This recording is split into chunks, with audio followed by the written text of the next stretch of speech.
सभी कुछ हो रहा है इस तरक्की के ज़माने में, सभी कुछ हो रहा है इस तरक्की के ज़माने में, मगर ये क्या गजब है आदमी इंसान नहीं होता। याद रखें कि ये नसीहत है, फर्ज माँ बाप की इताअत है, ना करो तुम उनको कभी नाखुश, उनके कदमों के नीचे जन्नत है। हाज़रीन जलसा और हमारी प्यारी बहनों, आज के इस मुतबर्रक महफिल में मुझे हुकूकुल वालिदैन पर खिताब करने का मौका मिला, इसलिए मैं चंद मिनट इसी उन्वान पर गुफ्तगू करूंगी। उम्मीद है कि संजीदगी के माहौल को बरकरार रखेंगे। हज़रात गिरामी, अगर आज के इस पुरफितन दौर में जब हम दुनिया पर तायराना नजर डालते हैं तो यूँ महसूस होता है कि हर सिमत से अपने अपने हुकूक के मुतालबे की सदाएं सुनाई देती हैं। हर सिमत से जुल्म व ज़्यादती का दौर नजर आता है, एक दूसरे के हक को मारता हुआ नजर आता है। हर एक को दूसरे से शिकायत, रियाया को बादशाह व हाकिम से शिकायत, आका व मालिक को गुलाम से शिकायत, गुलाम व नौकर को आका से शिकायत, वालिदैन को औलाद से शिकायत। कोई पड़ोसी किसी पड़ोसी का हक अदा करने के लिए तैयार नहीं। वालिदैन पर जुल्म व ज़्यादती के पहाड़ तोड़े जा रहे हैं, उनकी इज्जत एहतराम व आदाब को पामाल किया जा रहा है। हम उस माँ पर जुल्म व ज़्यादती की बरसात करते हैं जिस माँ ने 9 माह अपने पेट में रखा, जिस माँ ने 2.5 साल तक अपना दूध पिलाया, जिस माँ ने बच्चे की खातिर मुसीबत बर्दाश्त की, जिस माँ ने बच्चे की परेशानी को अपनी परेशानी समझा। मुझे बताओ तो सही, क्या वालिदैन का हक यही है कि उन पर जुल्म व ज़्यादती के पहाड़ तोड़े जाए, उनकी इज्जत एहतराम व आदाब को पामाल किया जाए, उनके साथ गंदी और घिनौनी नापाक हरकतें की जाएं? हरगिज़ नहीं, हरगिज़ नहीं, ये वालिदैन का हक नहीं है। याद रखें, अगर कोई औलाद अपने वालिदैन पर जुल्म व ज़्यादती करती है तो अपना ठिकाना जहन्नम बना ले। ये मैं अपनी तरफ से नहीं कहती, बल्कि हदीस शरीफ में मौजूद है कि हजरत उमामा रज़ी अल्लाह अन्हु से मरवी फरमाते हैं कि एक शख्स आप सल्लल्लाहु अलैहि वसल्लम के पास आया और दरियाफ्त किया, या रसूल अल्लाह, मा हक़्क़ुल वालिदैन, वालिदैन का हक क्या है? सुनो मेरे नबी का जवाब तो सुनो।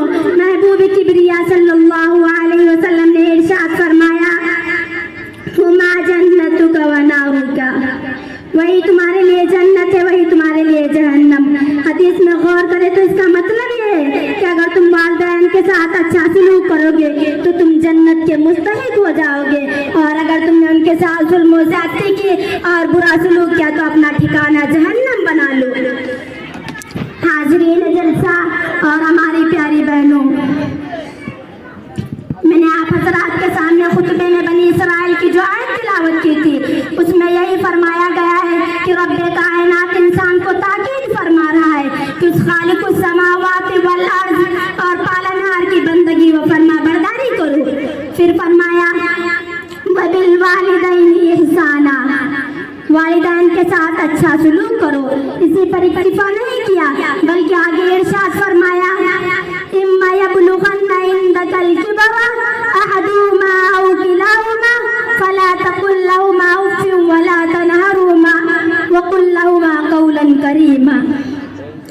अगर तुम्हारे सामने तुम्हारे वालिदैन में से कोई एक या दोनों बुढ़ापे की उम्र को पहुंच जाए, तुम उनको उफ़ भी ना कहना, ना तुम उनको झिड़को, बल्कि उनके सामने इज्जत व एहतराम और नरमी से गुफ्तगू करना। उनके आगे अपने आजिज़ी के बाजू को बिछा देना, उनके लिए दुआएं करते रहना, रब्बिरहमुहुमा कमा रब्बयानी सगीरा। ऐ अल्लाह, वालिदैन पर रहमत की बरसात फरमा जैसे कि उन दोनों ने मुझे छोटेपन में पाला। फिर आप सल्लल्लाहु अलैहि वसल्लम ने इरशाद फरमाया, उस शख्स की नाक खाक आलूद हो, उस शख्स की नाक खाक आलूद हो। तमाम सहाबा तड़प उठे और अर्ज किया, ऐ अल्लाह के रसूल, किसकी नाक खाक आलूद हो? आप सल्लल्लाहु अलैहि वसल्लम ने जवाब में फरमाया, मन अदरक वालिदैहि इंदल किबरा अहदुहुमा औ किलाहुमा सुम्मा लम यदखुलुल जन्नता। उस शख्स की नाक खाक आलूद हो जिसने अपने वालिदैन में से किसी एक को या दोनों को बुढ़ापे की उम्र में पाया हो, फिर उनकी खिदमत करके अपने आप को जन्नत का हकदार और मुस्तहिक ना बनाया हो। वालिदैन की खिदमत करना फर्ज है, रब्बे कायनात के कलाम से साबित, मोहसिन इंसानियत के कलाम से साबित, आइमा मुज्तहिदीन के अक़वाल से साबित। صحابہ کرام کے اقوال سے ثابت ہے۔ دین حنیف کے محافظوں، اگر کوئی اولاد والدین پر ظلم و زیادتی کرتی ہے تو اس کا نتیجہ اللہ رب العزت اسے دنیا ہی میں دکھا دیتے ہیں۔ میں آپ کو ایک واقعہ بتاتی ہوں کہ ایک شخص تھا جس کا نام علقمہ تھا۔ وہ بہت نیک صالح تھے، نوافل کو کثرت سے پڑھتے تھے اور نمازوں کے پابند تھے، لیکن انہوں نے اپنی بیوی کو اپنی ماں پر ترجیح دی تھی، جس کا نتیجہ یہ ہوا کہ انتقال کے وقت ان کی زبان پر کلمہ طیبہ ہی نہیں جاری ہو رہا تھا، روح گلے میں اٹکی ہوئی تھی۔ تمام لوگ دعائیں کر رہے تھے لیکن روح جسم سے نکل